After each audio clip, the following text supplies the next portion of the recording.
हाँ हाँ, सड़क बना है लेबर को ढोने के लिए। बताइए, भ्रष्टाचार कम हुआ है क्या?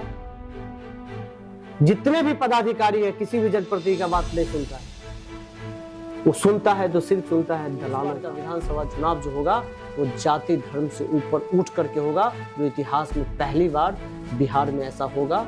जो दाग लगा हुआ है 35 सालों तक कि बिहार में जाति और धर्म पर चुनाव होता है, उसके मुंह पर तमाचा लगेगा, ये विश्वास। कुछ दिनों के लिए मैं बीजेपी में ज्वाइन किया था। वैचारिक रूप से आप भारतीय जनता पार्टी और जनसुराज को कितना अलग देखते हैं? क्योंकि तय है कि उसमें जाति धर्म की बात होती थी, क्योंकि जाति धर्म से ये लोग बांधने का काम करते थे। मधुबनी खास करके आज किसी क्षेत्र में आगे नहीं, कहाँ जाएगा कमाने, आप ही बताइए।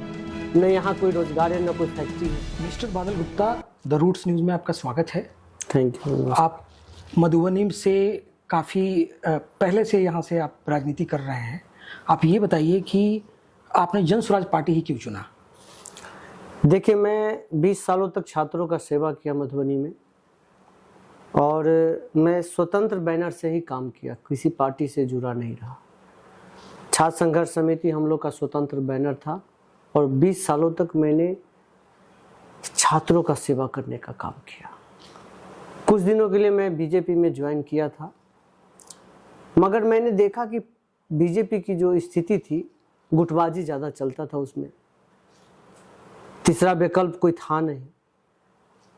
तो ये एक प्रशांत जी का सोच मुझे बहुत ही अच्छा लगा कि वो बिहार के लिए सोचते हैं और बिहार का लाल है। तो उनका विचारधारा पर मुझे अच्छा लगा और मैं जनसुराज पार्टी ज्वाइन किया।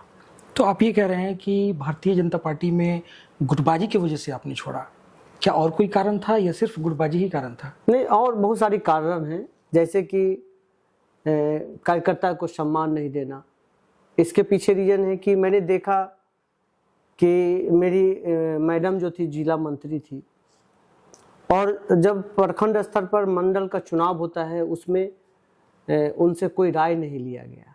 एक पदाधिकारी होने के लिए, या हम लोग सक्रिय थे तो हम लोग से एक राय लेना चाहिए कि किसको प्रखंड अध्यक्ष बनाना चाहिए, नहीं बनाना चाहिए।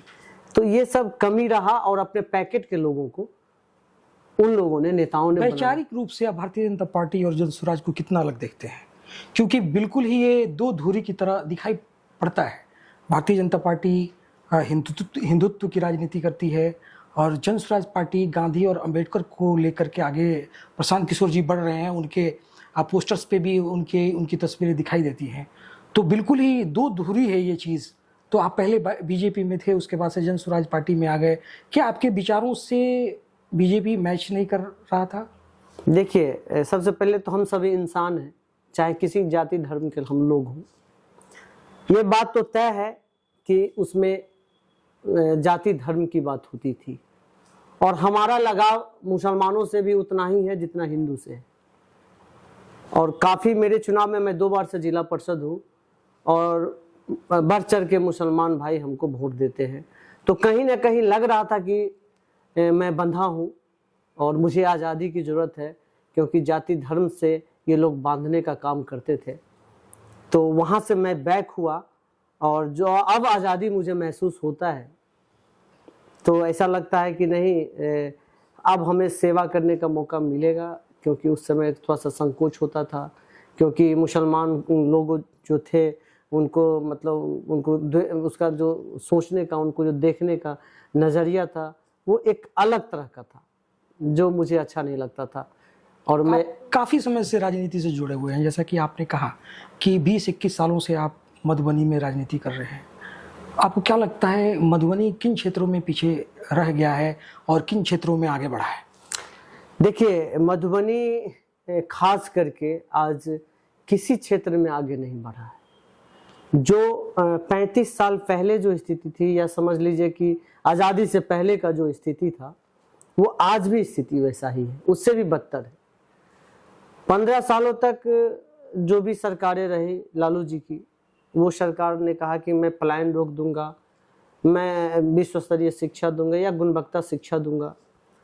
साथ ही उन्होंने कहा कि वृद्ध लोगों का पेंशन दूंगा। ये सब जितने भी वादे उन लोगों ने किए, वो कहीं ना कहीं वो वादा जमीन पर नहीं उतरता दिखा।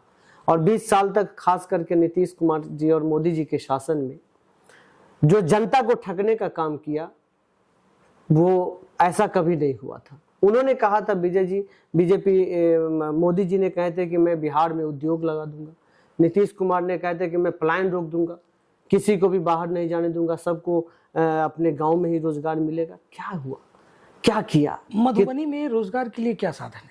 कोई साधन नहीं है। जो भी चीनी मिल था उसको बंद कर दिया गया, आज तक बंद है। ये बताइए कि बच्चे को शादी करा दिया जाता है जब उम्र उसकी 21 साल हो जाती है। मधुबनी के मैं हाल बताता हूँ, उनकी शादी करा दी जाती है और 1 महीना भी नहीं बीतता है और उसकी माँ और उसके पिताजी अपने जिगर के टुकड़े को कहता है तुमको बेटा कमाना पड़ेगा, मैंने तुम्हारी शादी करा दी, अब तुमको रोजी रोटी की व्यवस्था करना होगा। अब उसकी शादी 1 साल 1 महीना पहले हुई है, अब वो कहाँ जाएगा कमाने? आप ही बताइए। न यहाँ कोई रोजगार है, न कोई फैक्ट्री है। उसके लिए उसको बाहर जाना पड़ता है कमाने के लिए, बॉम्बे, दिल्ली, कलकत्ता। उसके लिए उनको बिहारी नाम से गाली सुनना पड़ता है। 20 वर्षों से एनडीए की सरकार है लगभग कमोबेश बिहार में।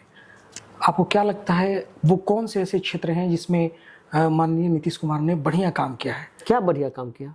कोई ऐसा काम बढ़िया नहीं किया, मुझे बताइए। हाँ, मोदी जी ने अच्छा किया। मैं लोगों से मिल रहा था काफी जगह, ये तो लोग कह रहे थे कि सड़कों के लिए अच्छा काम हुआ है। हाँ, सड़क बना है लेबर को ढोने के लिए, कलकत्ता जाने के लिए, मुंबई जाने के लिए।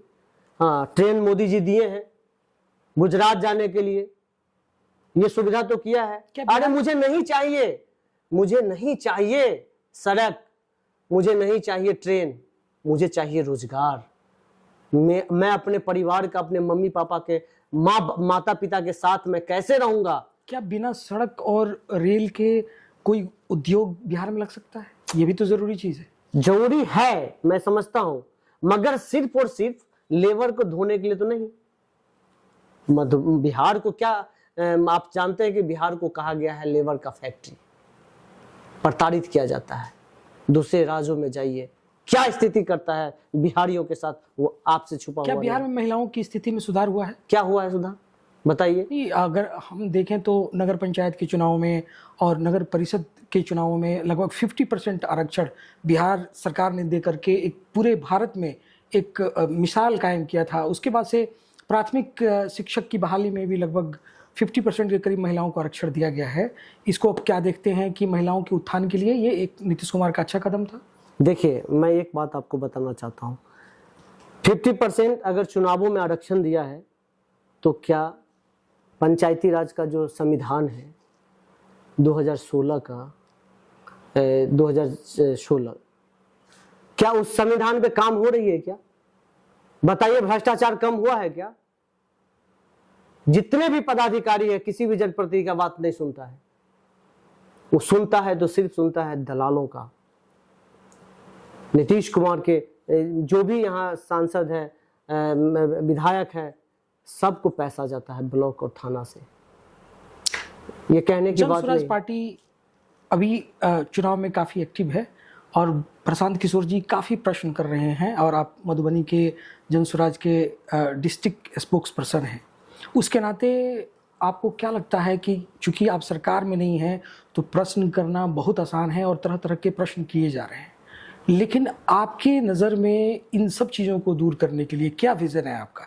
रोजगार और पलायन को आप कैसे दूर करेंगे? देखिए, सबसे पहली बात है कि जो भी हमारे बिहार में, चाहे हम 500 रुपया बैंक में जमा करते हैं या फिर कोई 5,000 करता है, कोई 50,000 करता है, वो सारा पैसा दूसरे राज्य में चला जाता है, गुजरात में चला जाता है। उस पैसों को रोका जाएगा। और आज जो माता बहन को जीविका के माध्यम से 36% पर जो लोन मिलता है, 1 लाख का, साल में 1,36,000 देना होता है, उस पैसे से महिलाओं को कम दर पर ऋण दिया जाएगा। 4% के दर पर उसको ऋण दिया जाएगा, जिससे वो गाय का खटाल खोलेगी, बकरी का खटाल खोलेगी, छोटा छोटा उद्योग लगाएगी। तो यहां से रोजगार चालू होगा। जैसे ट्रेनिंग दिया जाएगा महिलाओं को, और ट्रेनिंग के माध्यम से छोटा छोटा फैक्ट्री जिले स्तर में लगाया जाएगा और उस महिलाओं को माल सप्लाई किया जाएगा जिस चीज का ट्रेनिंग दिया जा रहा है। फैक्ट्री से माल आएगा और वो माल जिसका ट्रेनिंग उनको दिया गया है माता बहनों को, वो माल तैयार करेगी, फिर गाड़ी आएगा, वहां से माल उठाएगा और फैक्ट्री में लेकर चला जाएगा। उसके एवज में जो मजदूरी होगा वो पैसा जो है सो उस माता बहनों को दिया जाएगा। और ये जो हमारा प्रोडक्ट तैयार होगा वो दूसरे राज्य में जाएगा, विदेशों में जाएगा। आज क्या है, आज दूसरे राज्यों से हमारे राज्य में प्रशांत किशोर जी कह रहे हैं कि, और ये प्रश्न मैंने जन स्वराज पार्टी के नेता आनंद मिश्रा से भी किया था, उनका कहना है कि जब तक स्कूलों की व्यवस्था ठीक नहीं होती है तो लोग अपने बच्चों को प्राइवेट स्कूलों में भेजें, उसका खर्चा सरकार उठाएगी।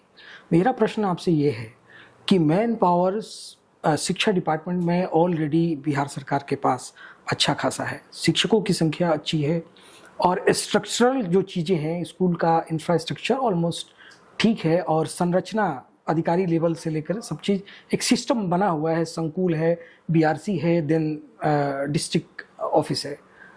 तो आप क्या कमी देखते हैं कि आपकी पार्टी का ये प्रपोजल है कि प्राइवेट स्कूलों में भेजा जाए, क्या सरकार आने के बाद, अगर आपकी सरकार आती है तो इन स्कूलों को ही क्या अगर सही से नहीं चलाया जा सकता है?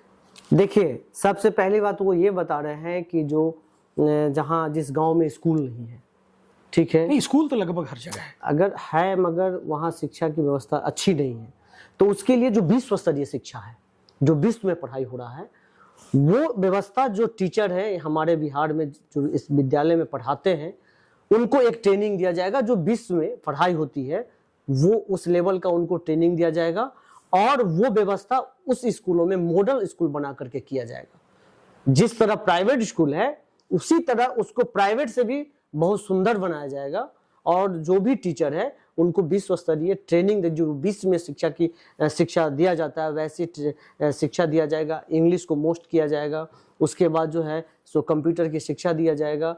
और प्राइवेट स्कूल अगर उससे भी अगर नहीं संतुष्ट है तो आप अपने बच्चे को प्राइवेट स्कूल में पढ़ा सकते हैं 15 सालों तक, वो फ्री में शिक्षा देगा।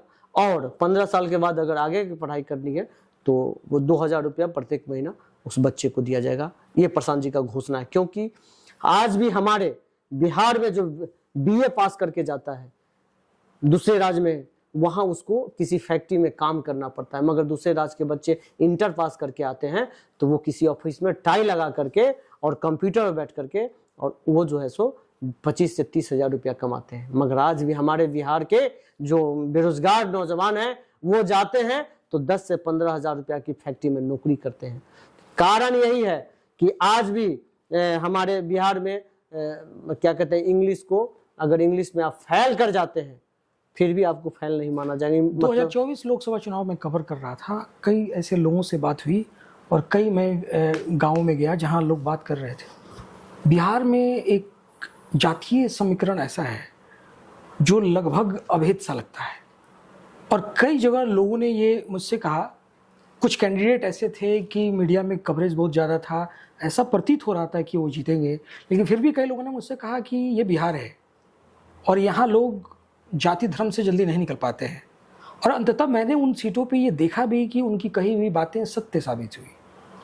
आपको क्या लगता है कि इस तरह की जड़ता को, इस तरह की मानसिकता को जन स्वराज पार्टी कोशिश तो कर रही है, आपको क्या लगता है इस बार के चुनाव में इस तरह का सोच आप लोग खत्म कर पाएंगे? बिल्कुल बिल्कुल, हम लोग खत्म इसलिए कर पाएंगे कि तीसरा फेज था नहीं, या तो लालू जी या तो फिर नीतीश कुमार, तो तीसरा फेज जन स्वराज आया है और हम लोग जन जन में जाकर के लोगों को ये बताते हैं कि आप नेता के लिए वोट करते थे, आपको इस बार अपने बेटा के लिए वोट करना है।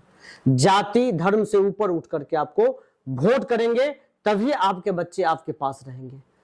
तो लोग एक्सेप्ट करता है। हम लोग जन संवाद उद्घोष कार्यक्रम के माध्यम से जहां जहां भी हम लोग कार्यक्रम करते, एक जनसलाब सा आ रहा है और एक एक व्यक्ति जन स्वराज की तरफ मूव कर रहा है, जुड़ रहा है।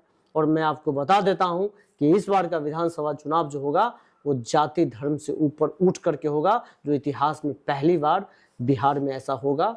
जो दाग लगा हुआ है 35 सालों तक कि बिहार में जाति और धर्म पर चुनाव होता है, उसके मुंह पर तमाचा लगेगा, ये विश्वास मैं दिलाता हूं आपको। आप ये बताइए कि जाति धर्म को आपको लगता है कि आप भेद देंगे और आपकी पार्टी इस चुनाव में, जैसा कि उपचुनाव में हुआ, चारों सीट आपकी पार्टी हार गई, आपको लगता है कि 243 में आप कितनी सीटें जीत पाएंगे? मुझे एक बात बताइए, पार्टी कितना दिन पहले खड़ा किया गया था, उसका टाइमिंग बताइए। 22 अक्टूबर 2023 को, कुछ दिन पहले ही सिंबल मिला। आप कौन सा ऐसा पार्टी, नई पार्टी आई है आज तक जो इतना परसेंटेज उसको मत मिला हो? कोई भी पार्टी बताइए। आज तक के इतिहास में कोई ऐसी पार्टी नहीं आई जो इतने समय में इतना परसेंटेज वोट ले आना। वो आज के डेट में हम लोग के पास जो टाइम है तो वो तो बहुत कम समय था। अब मैं आपको बता देता हूं कि बिहार में आपको जनस्वराज की सरकार बनेगी, आप लिख लीजिए। 100 में 110%। प्रशांत किशोर जी एक बहुत ही अच्छे रणनीतिकार रहे हैं और उनको लोग चाणक्य के नाम से भी वो जाने जाते हैं। आपको क्या लगता है कि एक रणनीतिकार में और एक नेता में फर्क होता है? क्या एक रणनीतिकार अपने राज्य की जनता को उसी तरह से समझ सकती है जिस तरीके से एक नेता समझता है?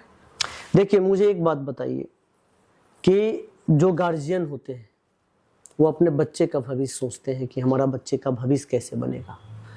तो रणनीतिकार जो होते हैं वो जिस भी पार्टी का कार्य करते हैं तो वो सोचते हैं कि मेरा जो भी कैंडिडेट है वो कैसे निकलेगा। जो बना सकता है किसी को वो खुद क्यों नहीं बन सकता है। तो उन्होंने आज तक बनाने का काम किया।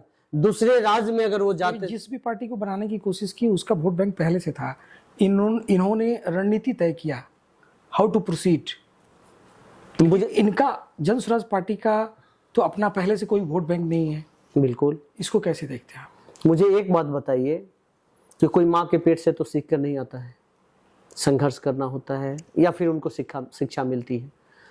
जो उनका रणनीति है उस रणनीति के अनुसार जो अभी हर व्यक्ति के जुबान पर जनस्वराज के नाम चला गया है और जनस्वराज की तरफ जो मूव कर रहा है, तो उनके रणनीति के कारण ही ये संभव हो पाएगा। और मैं आपको बता देता हूं कि नेता और एक रणनीतिकार में यही अंतर है कि रणनीतिकार जब कभी भी पल्ला को पलट सकता है, तो उनमें वो काबिलियत है कि वो कभी भी वो जो है सो पलड़ा को पलटने का काम करेंगे और वो कर रहे हैं और वो दिख रहा है और आने वाला विधानसभा चुनाव में आपको देखने को मिलेगा भी। यही फर्क है। आप कितनी सीटें देंगे अपनी पार्टी को? हम सरकार बनाएंगे। विपक्ष में आप किसको देखते हैं? विपक्ष में कोई नहीं है। नहीं, जब आपकी अगर सरकार बनेगी जैसा आप कह रहे हैं तो विपक्ष में कोई तो पार्टी होगी। नीतीश कुमार तो नहीं आएगा, ये तो तय है। बाकी जो आ जाए, नीतीश कुमार इस बार एक भी सीट लाने नहीं जा रही है, ये आप लिख लीजिए। Thank you so much sir. Thank you, धन्यवाद।